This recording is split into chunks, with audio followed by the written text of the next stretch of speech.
il y a maintenant des angoisses, où il y a maintenant les angoisses, si les temps passés, on pouvait reprendre le pays de Zabulon et le pays de Nephtali, les temps à venir ouvriront de gloire à contrée voisine de la mer, au-delà du Jourdain, le territoire des gentils.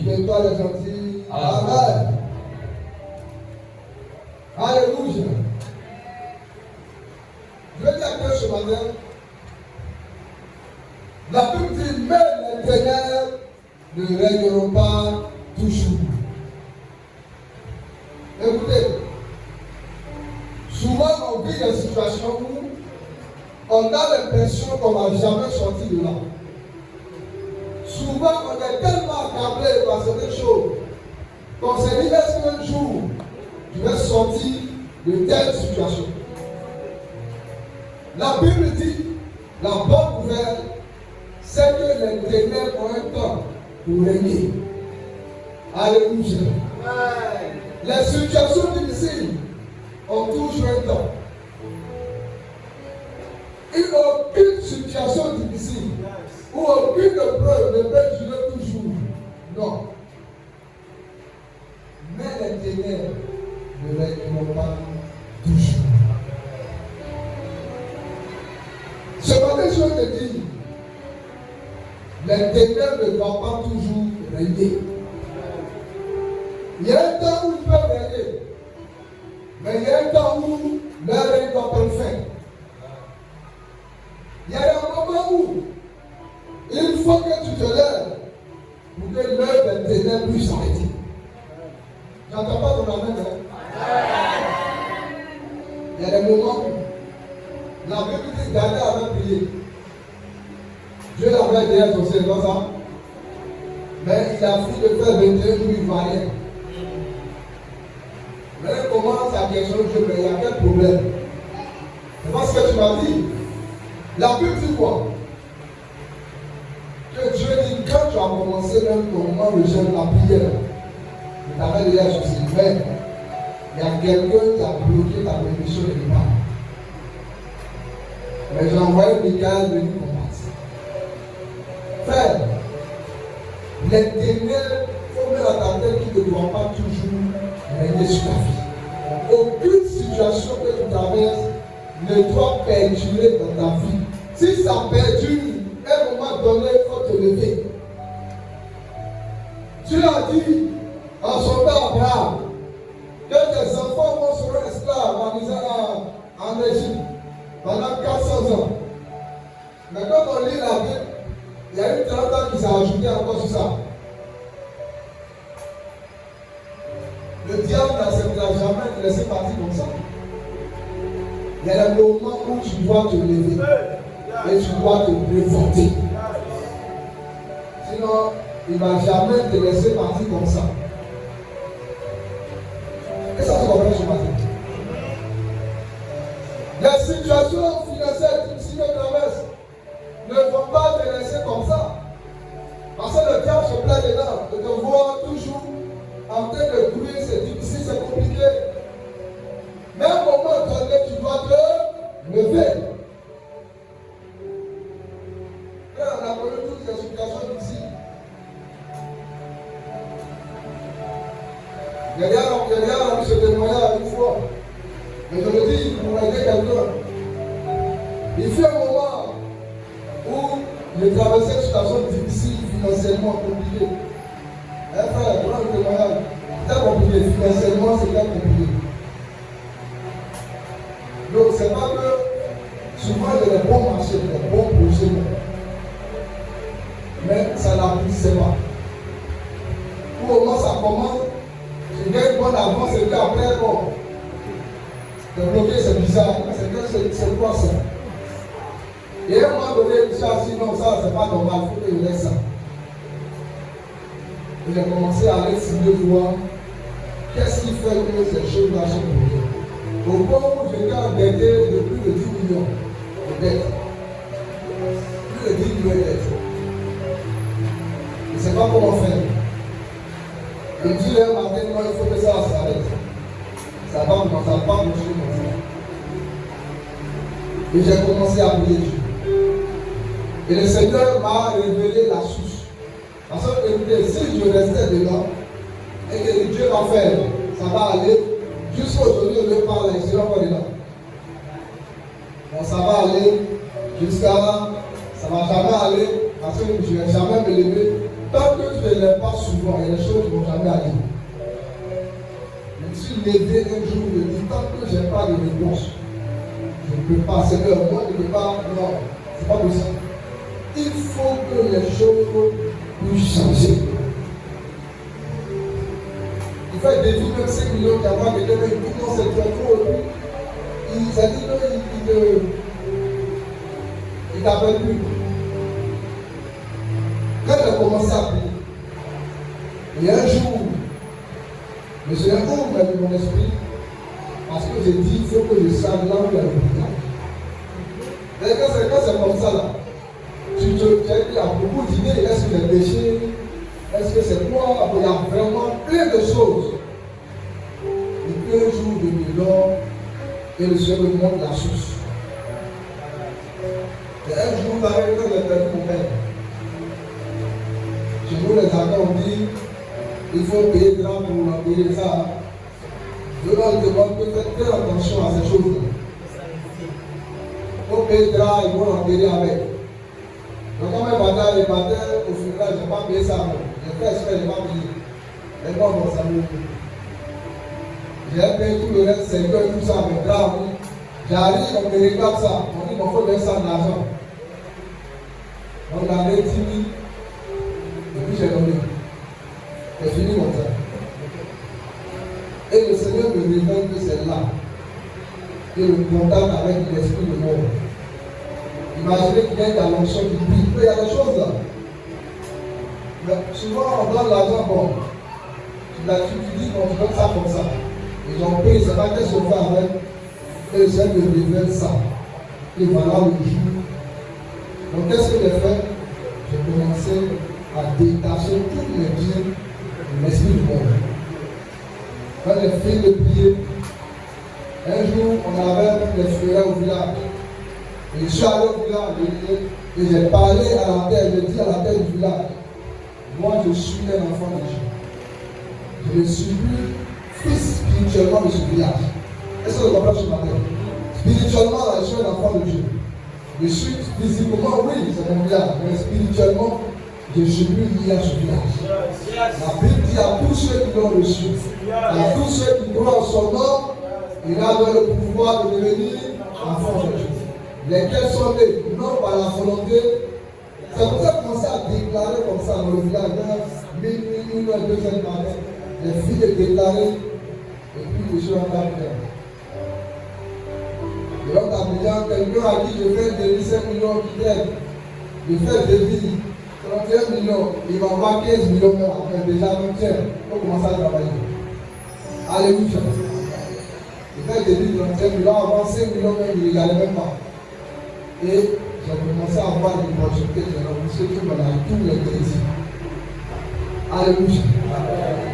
Vous savez, il y a des moments où il faut délivrer. Il y a des moments, si tu ne donnes pas, tu vas vivre ça jusqu'à. Tu es fidèle, il est fidèle. Quand il est fidèle là, jusqu'à. Ils vont t'enterrer. Mais tu vois aussi, il n'y a rien à voir. Ça n'a rien à voir avec le salut. Mais il y a des bénédictions auxquelles tu ne dois pas croire. Il y a des opportunités auxquelles tu ne dois pas avoir droit. Parce que quelque part, il y a quelqu'un qui s'est levé, il y a des forces qui sont levées pour bloquer toutes ces choses. Il est important de comprendre que les ténèbres ne vont pas toujours régner dans ta vie. Il faut comprendre ça. Si une situation dit 1 an, 2 ans, 3 ans, va prier, dis à Dieu aujourd'hui. Écoutez, il y a des moments où on dit on prie, mais on ne peut pas s'arrêter. Il y a des moments où il faut rentrer dans la maison du Seigneur. Tant que tu ne vois pas tout ça, je ne sors pas. Je veux savoir qu'est-ce qui ne va pas. Dieu va se lever à toi. Et puis, ça va s'arrêter.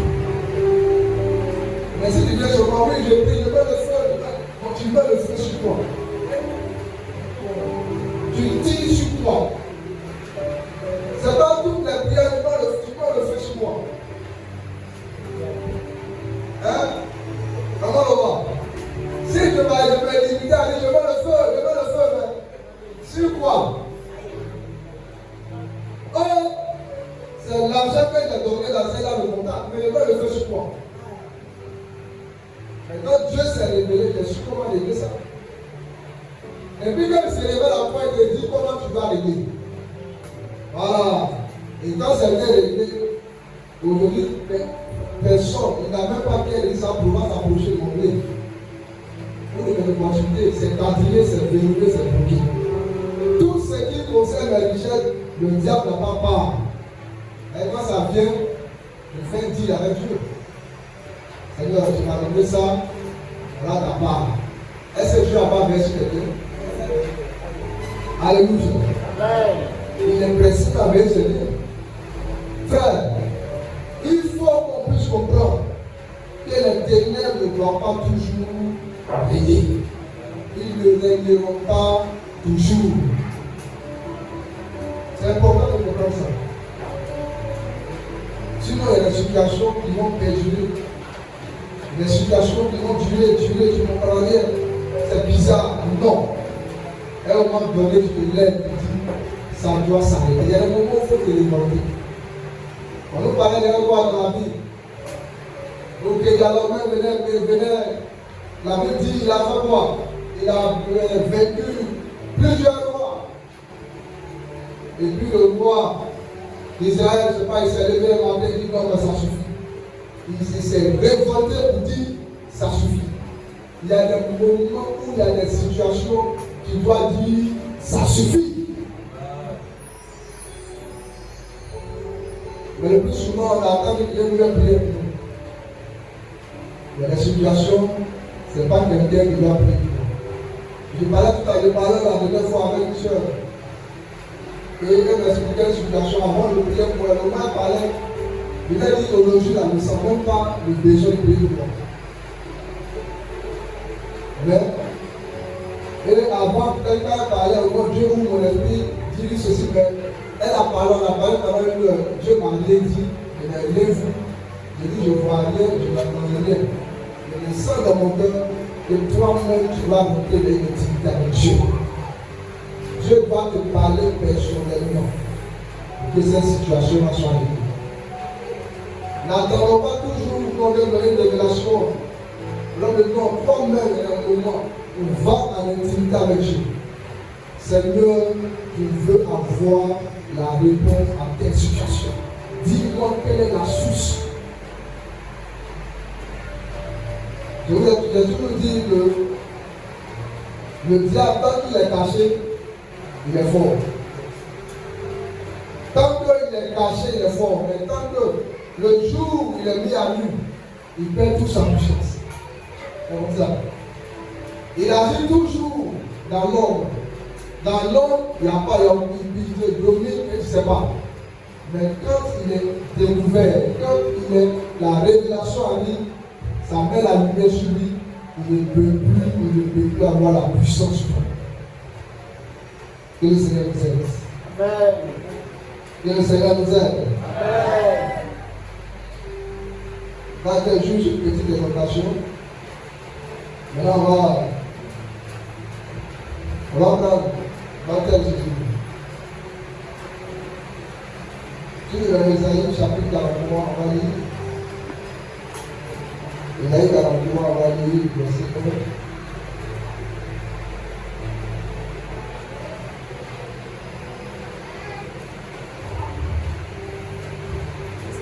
On va lire le verset 1, le verset 7, on va lire de façon générale, tu lis d'abord le verset 1.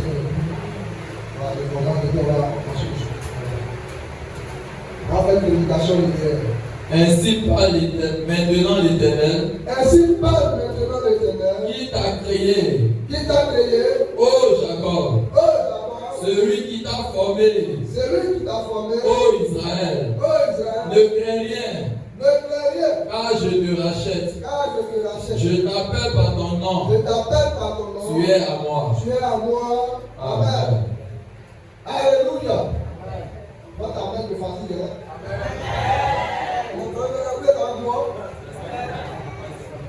Non, est-ce que vous êtes là? La caméra se voit aspect là. Voilà. C'est ensemble, mon frère, c'est ensemble. Moi, suivez-moi. Ne tombez pas, hein? Mais c'est qu'on va avoir un peu important pour nous tous. Ne tombez pas. ainsi parle maintenant l'Éternel. Qui parle maintenant? Et qui parle maintenant?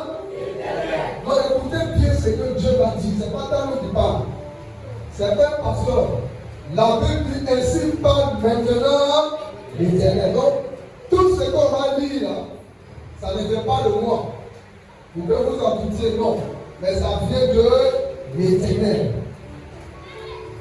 Qui t'a créé, oh Jacob? C'est lui qui t'a formé, oh Israël. Ne crains rien. Alléluia. Ne crains. Quand quelqu'un te dit, pour ceux qui sont allés un peu à l'école, pour ceux qui sont allés à l'école, ils comprennent ce qu'on veut dire. Quand on te dit, il ne faut pas avoir peur, avec quoi? Si quelqu'un dit, il ne faut pas avoir peur, qu'est-ce qu'il veut te dire? Il est là, mais pourquoi il ne dit pas avoir peur? Le côté sur lui, oui, il combat pour toi, vous allez trop loin, la mort touche pas la mort. Parce qu'il a peur. Parce qu'il y a quelque chose qui est là qui va nous faire peur le soir. Nous n'avons pas de avoir peur. S'il n'y a pas de danger, on ne va pas dire qu'on a peur le soir. Mais c'est quand il y a un danger, pour que la personne sait que là où tu vas là, c'est dangereux, il te dit quoi? Ne crains rien. Dieu te dit ne crains rien. Tu comprends ce que ça veut dire? Mais ça c'est Dieu qui parle, il dit ne crains rien. Mais toi même, vrai, est-ce que tu n'as pas quelqu'un de prier? Est-ce que tu n'as pas une peureuse? Il y a des gens même ici qui ont peur d'aller au village. C'est ça, hein? Quand il doit aller au village, il faut qu'il cherche d'abord 3 jours secs avant d'aller au village. Ça, c'est un signe de peur. Vous voyez, ça, c'est un signe de la peur même. Donc, chaque fois que tu dois aller au village, ça, tu vas prendre jeune. Il va quoi? Il va quoi? Hein? Le malin, il va prendre le jeu. Il dit, il va gêner pour qu'il ait l'onction. Depuis quand j'ai une onction, est-ce qu'il y a un verset qui dit pour que tu aies une onction, il faut gêner? Il dit je répondais de mon esprit sur toute chair. Est-ce qu'il a dit c'est quand tu vas gêner jusqu'à toutes les eaux là sur que tu as une onction? Le jeûne n'est qu'une disposition que tu prends. Voilà, c'est une disposition que tu prends pour être disposé, c'est tout. Sinon, c'est pas Dieu qui donne l'onction. Tu jeûnes pour ne pas être distrait, voilà, par certaines choses. Puisque là au moins tu es concentré sur ce que tu es en train de faire. Frère, le Seigneur dit de libérer. Mais quand tu dis de libérer, c'est qu'il y a beaucoup de choses dans ce monde qui vont te faire peur. Maintenant, Dieu même est derrière toi et dit ne crains absolument rien. On voit aujourd'hui dans ce monde, le monde dans lequel nous sommes aujourd'hui, on voit aujourd'hui ce qui se passe dans ce monde, où on est au bord même, si on peut dire, de la Troisième Guerre mondiale, où il y a beaucoup de choses qui se font aujourd'hui. Telle puissance est là. Ils envoient ta vie, je suis derrière toi. Fais ce que tu veux. Si on veut t'attaquer, je suis là. Avant ça, on voit les pays, même africains, c'est là aujourd'hui, ils défient même les grandes puissances. Pourquoi? Parce qu'il y a quelqu'un derrière. Il dit le dernier. C'est pas ça? Maintenant, si les gens même peuvent assurer une telle sécurité à un semblable, au point où les gens comptent là-dessus pour pouvoir même affronter les gars. Mais toi, Dieu te dit le dernier. Dieu te dit, il ne faut rien craindre, il ne faut rien craindre. Et voilà pourquoi il dit quoi? Ne crains rien, car je te rachète.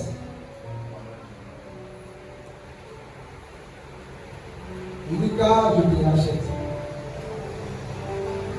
Qu'est-ce que Dieu veut dire racheter? Hein? On prêche ensemble, qu'est-ce que veut dire racheter?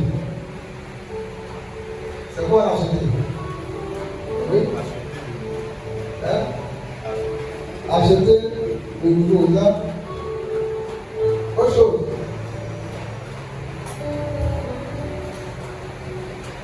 Et je veux de racheter, c'est quoi? C'est quoi?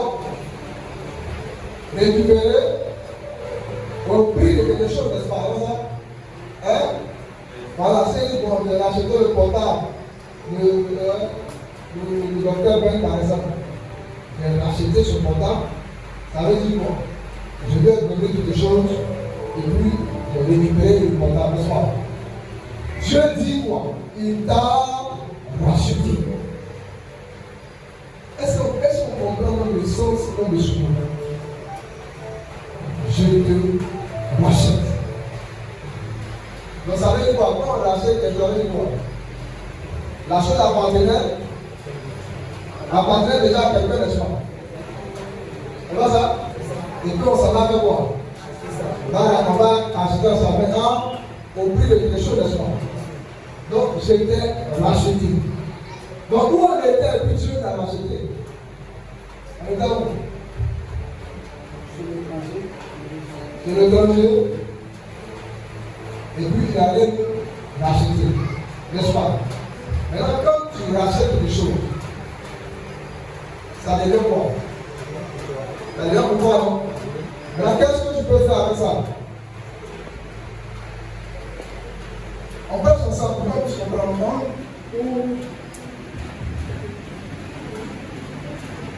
Tu rachètes, et tout à l'heure, je rachète ton portable, tiens. Là, et puis, je rachète le portable. Comment il a racheté le portable? Voilà. Non, il a racheté le téléphone. Ça devient quoi? Ça devient ma propriété, n'est-ce pas? Il fait ce qu'il veut avec ça, n'est-ce pas? Est-ce qu'il peut me dire, il ne faut pas appeler, il ne faut pas mettre ça avec ça? Hein? Mais est-ce que le téléphone là peut refuser qu'il utilise?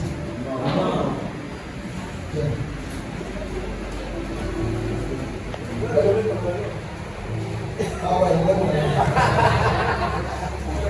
merci beaucoup, hein? Merci pour ta vigilance. Maranatha!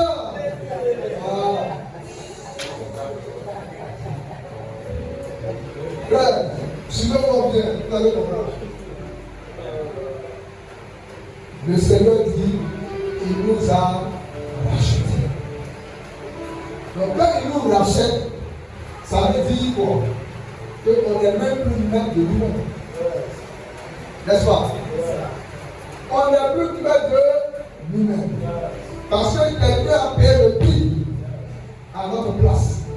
Et nous sommes devenus sa propriété privée. Il fait de nous ce qu'il veut. Donc si le Seigneur te dit, lève-toi, va ici, tu ne peux pas te dire non, je ne veux pas. Mais est-ce qu'en réalité, c'est pas ce qu'on fait? Là, c'est pas ce qu'on fait. Hein? Je dis, je te rachète. Et puis il rachète, et puis l'instrument qu'il a racheté là, refuse qu'il utilise. Est-ce que c'est normal? Je te rachète. Ça veut dire à partir de ça, je vais une propriété privée du Seigneur Jésus-Christ. Je prends un exemple. Moi, j'ai acheté ma voiture. Elle m'appartient. Matin, là, il est démarré tout ici, n'est-ce pas? Hein? Est-ce que la voiture peut me dire qu'elle ne bouge pas? Non, est-ce qu'elle peut me dire qu'elle ne bouge pas? C'est pour moi. Donc je peux rouler ça, aller où je veux. Maintenant, si elle refuse de bouger, et qu'elle ne veut pas bouger là, il y a une barrière qui va faire bouger. Ou bien, si c'est un peu volontairement, elle ne bouge pas. Je peux rouler et puis en route, elle peut tomber en panne. Au moins, elle a accepté de bouger. Tu veux comprendre, hein? Donc, elle a accepté de bouger. En route, elle tombe en panne. Je vais prendre soin d'elle. On va réparer. Pas ça? Donc, souvent, quand tu acceptes que le Seigneur t'utilise, Et le moment qui est le moment difficile, il va prendre soin de toi, il va s'occuper de toi. Maintenant, quand tu refuses de bouger là, moi je vais te faire bouger forcément. C'est pas ça? Je vais te remonter, et puis aller, ils vont te dépiécer. Voilà, ils vont dépiécer la voiture. Et puis c'est le problème que tu vas voir. Et puis on va régler ça. Donc ceux qui ne veulent pas bouger, au moment où tu ne te prends par force. Je ne veux pas bouger, il a pris par force. Et puis il avait, il veut encore se révéler. Il a pas repris par force pour avoir le livre. Voilà. Voilà. Donc si je parle de Dieu de façon là, il faut savoir qu'aujourd'hui là, j'ai une propriété privée du Seigneur. Et tu dois te laisser utiliser par lui. Il t'a racheté. Maintenant, tous la voiture que j'ai rachetée, je prends soin d'elle, je surveille la voiture. La nuit, quelqu'un est là pour surveiller. La nuit, on prend soin. On va laver la voiture, on s'occupe de la voiture comme ça. Quand la voiture, on s'occupe, on met tout, on met le carburant dedans pour que la voiture soit à l'aise, pour que la voiture puisse se sentir mieux. C'est comme ça que Dieu s'occupe de nous. Parce qu'il nous a rachetés. Il faut comprendre bien ça. Frère, quelqu'un qui est racheté par Dieu, on ne peut plus le racheter. Quelqu'un qui est racheté par Dieu, personne ne peut encore venir racheter cette personne dans la main de Dieu. Personne. Parce que le prix que le Seigneur a payé pour que tu sois sa propriété, là, le prix, la personne d'autre ne peut payer ce prix. Et quand tu les as, j'achète son téléphone, réserve à 100 000. Et puis lui, il veut venir reprendre le téléphone, n'est-ce pas? S'il veut venir reprendre là, moi je vais le même prix. Maintenant, s'il me dit, bon, je vais prendre le téléphone, comme on dit milliards. Il a dit quoi? Hein? Non, moi c'est mon prix. Et je vends ça, c'est pour moi, je vends ça au prix que je veux. Maintenant, 10 milliards, il va réduire les fois. C'est comme ça, quand le diable vient te réclamer, quand il vient te racheter, le Seigneur lui présente le prix auquel il a payé. Moi, je ne suis pas ce matin. Le diable s'amuse à aller réclamer tous les 12 à Jésus. Jésus dit à Pierre, mais le diable est venu vous réclamer. Il vous fait quoi? Il vous brûler comme il faut. Est-ce que Jésus a donné, il les a livrés? Non. Alléluia. C'est vrai que là, il n'est pas encore payé le prix. Mais, il dit, j'ai prié pour vous. Pour vous sécuriser, parce que ce qui est à moi, personne ne doit venir encore récupérer. Donc, si, écoute-moi bien, cette prière, si tu sens qu'il y a des esprits de ta famille qui te réclament, il faut leur présenter le prix que Jésus a payé pour toi. Comme le diable n'a pas de sang, c'est un esprit, et que même s'il prend la forme d'un homme, son sang n'est pas plus au pouvoir de te racheter, il ne va jamais oser venir dire qu'il doit te racheter.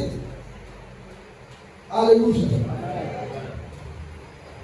Il faut comprendre que le Seigneur t'a racheté une fils.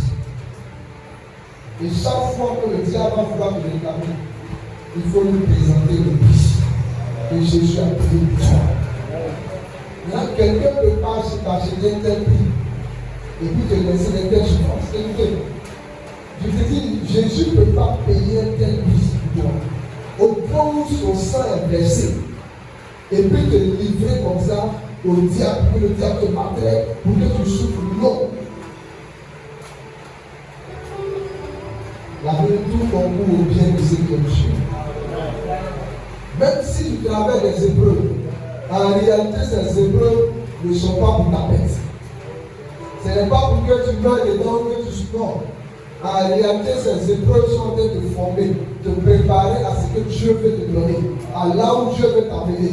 Parce qu'on ne peut pas prendre quelqu'un comme ça pour le mettre dans un lieu s'il n'est pas préparé, s'il n'est pas formé.